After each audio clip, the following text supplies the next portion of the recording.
오늘 본문 이사야 57장은 하나님의 예언입니다. 오늘 본문 앞부분의 말씀은 56장 뒷부분의 내용과 연결해서 이해하면 좋습니다. 다름 아니라 56장 뒷부분에서는 파수꾼들이 맹인이고 무지하고 벙어리 개들이라서 위험에 대해서 제대로 경고하지 못하는 상황을 알려주었습니다.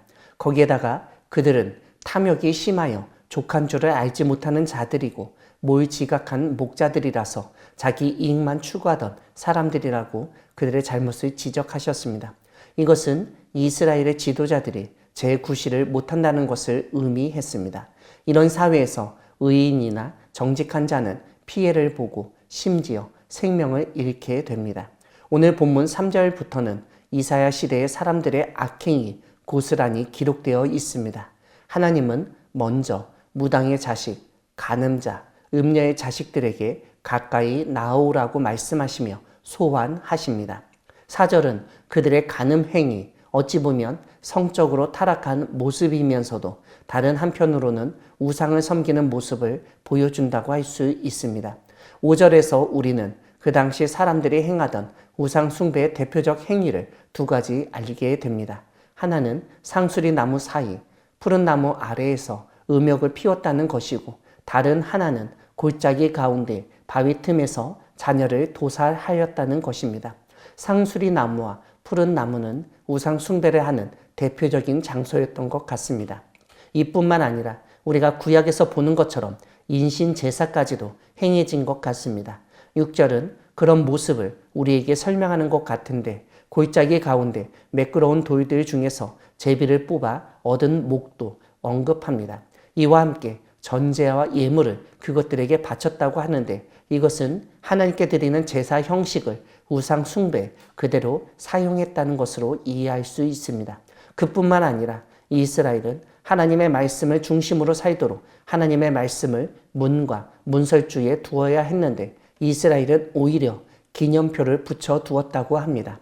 이것은 하나님을 떠난 것을 보여주는 증거라고 할 수 있습니다. 그런데 8절 뒷부분을 보면 벗고 올라가서 침상을 넓히고 다른 사람들과 언약하고 침상을 사랑하고 벌거벗은 것을 사랑했다고 알려줍니다.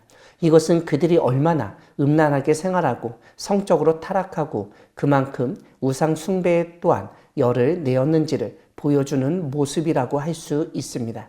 9절은 앞에서 잠시 말씀드린 인신 제사를 다시 설명하는 것 같은데, 기름을 가지고 몰렉에게 나아가는 것은 아들을 불 가운데 지나게 하고 불태워 죽이려 하는 준비 행위라고 할 수 있습니다.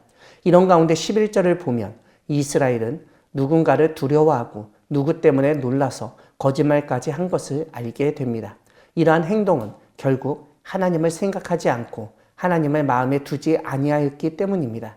그래서 하나님은 그들이 나를 경외하지 아니하였다고 판단하십니다.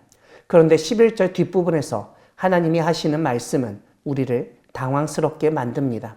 다름 아니라 하나님이 오랫동안 잠잠했다고 말씀하시기 때문입니다. 이스라엘 사람들은 하나님이 침묵하신다고, 잠잠하다고 하나님을 버리고 다른 신들을 금방 섬겼습니다. 자신들이 하고 싶은 대로 행하며 살았습니다. 우상 숭배를 하면서도 그것이 자신들 잘못이 아니라고 생각했습니다. 결국 하나님은 그런 이스라엘에게 그들이 행한 일이 무엇인지 바로 알게 하시고 그들이 판단하도록 만드시겠다고 말씀하십니다.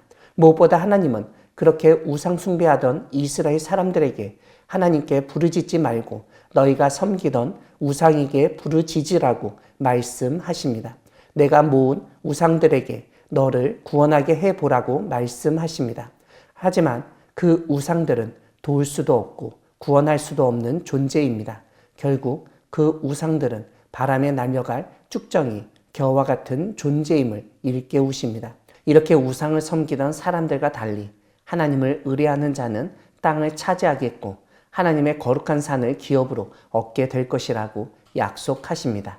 사랑하는 광야교회 성도 여러분, 하나님은 우상 숭배하는 이스라엘을 꾸짖으시고 우상의 실체를 알려주신 분이십니다. 오늘 우리는 하나님을 믿는다던 이스라엘이 하나님을 버리고 하나님 아닌 우상을 숭배하며 성적으로 타락하고 영적으로 가늠하는 모습을 보게 되었습니다. 우상 숭배자들은 자신들의 이익을 위해서 수고하고 노력하지만 그 모든 것이 헛되고 무익한 일이 되게 하시겠다고 선포하십니다. 그렇지만 이런 와중에서도 하나님은 하나님을 의지하고 신뢰하는 자에게는 땅을 약속하시고 거룩한 산을 기업으로 주시겠다고 약속하십니다. 그러므로 하나님이 침묵하시고 잠잠하시더라도 다른 유혹에 빠지지 마시고 다른 우상을 섬기지 마시기 바랍니다. 우리 신앙에 있어서 가장 치명적인 것은 하나님의 말씀이 아닌 다른 것들을 붙들고 그것들을 진짜 하나님의 말씀처럼 믿고 행하는 것입니다. 하나님만을 의지하여 하나님이 약속하신 복을 누리는 우리 모두가 되기를 소망합니다. 아멘.